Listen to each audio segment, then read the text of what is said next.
L'histoire s'écrit à Taïwan dans la joie et la bonne humeur. Nous voyons le DPP remporter un troisième mandat présidentiel sans précédent. Le prochain président de Taïwan sera Lai Ching-te du Parti démocratique progressiste. Je suis extrêmement heureuse. Je me sens excité, mais un peu déçu. Zhou Chang est déçu parce que le DPP a perdu le contrôle du pouvoir législatif. Le président élu, M. Lai, affirme qu'il a l'intention d'établir un consensus entre les partis.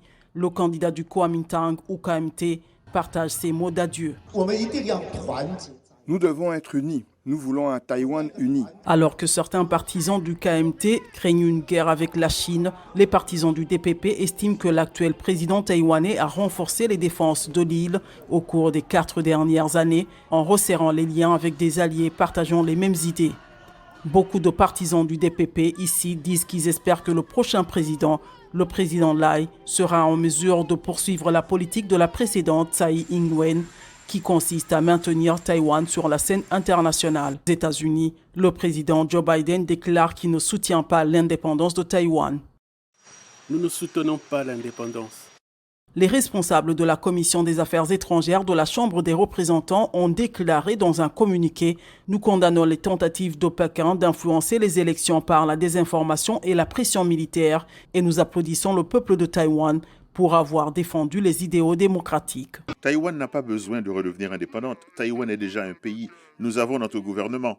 La porte-parole du ministère chinois des Affaires étrangères a écrit sur la plateforme X que la question de Taïwan est une affaire interne à la Chine. Quels que soient les changements qui se produisent à Taïwan, le fait fondamental qu'il n'y a qu'une seule Chine dans le monde et que Taïwan fait partie de la Chine ne changera pas. Le principe d'une seule Chine est le point d'ancrage solide de la paix et de la stabilité dans le détroit de Taïwan, a-t-elle ajouté. Le président élu Lai Ching-te a déclaré aux médias que son administration va chercher à dialoguer et coopérer avec la Chine. Nous utiliserons les échanges pour remplacer l'obstructionnisme, le dialogue pour remplacer la confrontation et nous poursuivrons avec confiance les échanges et la coopération avec la Chine. Mais Lai affirme également que son administration protégera Taïwan de l'intimidation de Pékin. En mai, il sera investi comme le prochain président de Taïwan.